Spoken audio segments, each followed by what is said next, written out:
Kita kembali ke realita. Monitor 27 inch 2K itu menjadi sweet spot banget.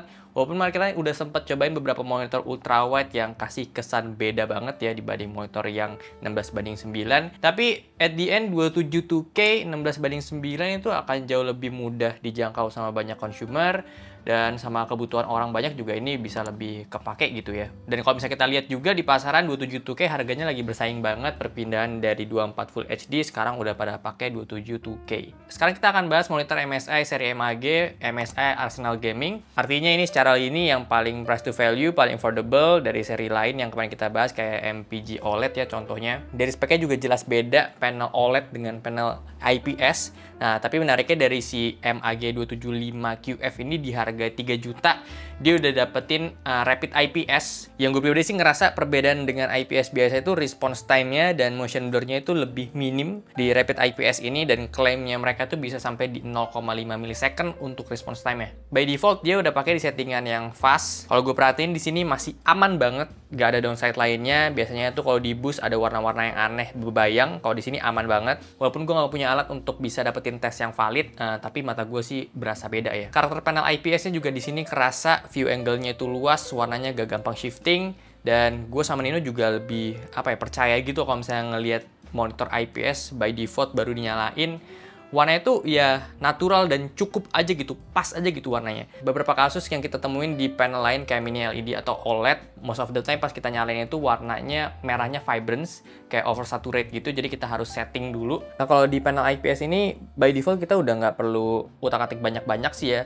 Kayak warnanya itu udah natural aja, dan dibandingin sama handphone kita juga mirip-mirip gitu. Dari pengetasan warna untuk akurasi panel di monitor ini tuh defaultnya dia dapat di sekitaran 1,43 delta I, dan warna putihnya sih tapi ini kurang oke ya. Dan kalau nggak mau ribet sebenarnya kalian bisa pakai yang mode sRGB-nya dia. Di sRGB itu lebih bagus hasilnya dibandingin default. Kita dapat di 1,29 delta I untuk warna rata-ratanya, dan putih itu dapat di 2,63 delta I. Untuk gambar default sama sRGB ini deket-deket ya, di sekitaran 2,14 2,12. So untuk kalibrasi gue prefer di preset user aja, karena kita bisa lebih atur RGB-nya dia untuk temperatur warna, dan kita bisa dapetin di 0,54 delta I untuk rata-ratanya, dan warna putih dapat di 0,5 delta I. Untuk settingan OSD-nya kalian bisa cek aja, ini yang gue pakai di kalibrasi terakhir. Untuk maksimal brightness di sini dia ada di 289 nits, dan hitamnya itu di 0,38. Untuk gamut sRGB kita dapat di 96,2%, Adobe RGB dapat di 70,2%, dan P3 dapat di 74,4%. Lumayan ada selisih kalau misalnya kita bandingin sama klaimnya dari si MSI ini. Dari hasilnya kita bisa lihat di sini bukan yang paling luas, memang dia fokus di sRGB 100%, tapi P3 sama Adobe RGB-nya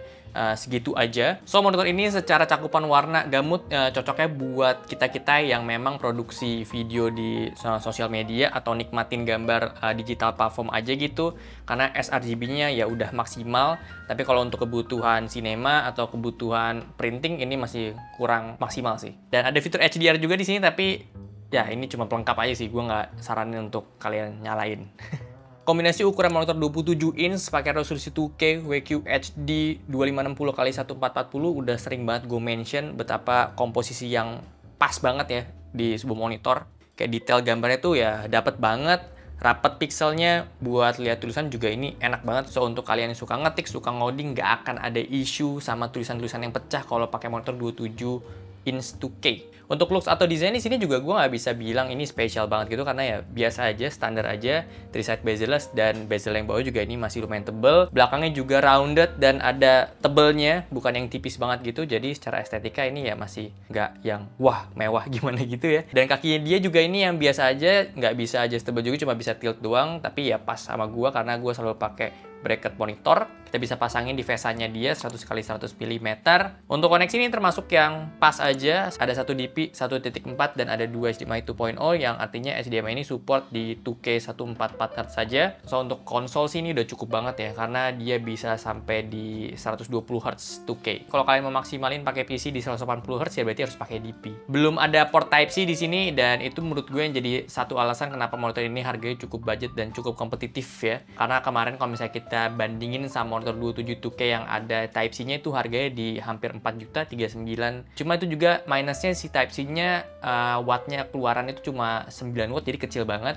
Ya kalau misalnya untuk ngecharge device pun nggak cukup gitu, nggak terlalu naik. Jadi menurut gue memang kayaknya MSI ya udah cut aja si port Type-C itu, mending ya biasa aja fokusin ke 180 Hz-nya. Jadi experience gaming itu lebih dapet, dan pergerakan gambar yang dihasilin juga jauh lebih smooth ya, apalagi kalau performance PC kalian itu bisa keep up untuk jalanin game sampai di 180 FPS plus. Gerakannya itu pasti lebih real time, nggak patah-patah, minim lag, ditambah juga soal motion blur yang minim di monitor ini yang tadi kita bahas di awal, itu akan lebih kerasa benefitnya untuk competitive gaming. So, menurut gue ini monitor yang emang worth it banget, 27 inch 2K 180 Hz Rapid IPS dapat di harga 3 juta.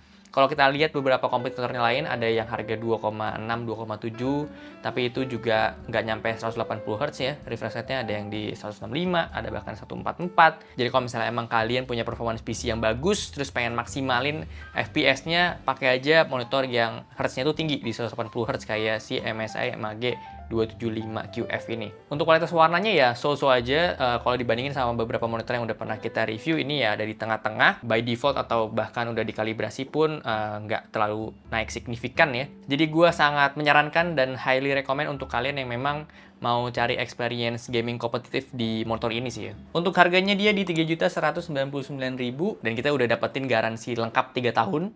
Panel dan lain-lain itu dapat juga. Untuk link beli, ICC profile, dan data monitornya udah gue taruh di description box. Jadi segitu aja untuk video kali ini. Thank you banget udah nonton. Kalau suka boleh like, share, dan subscribe. Gue sampai jumpa di video selanjutnya.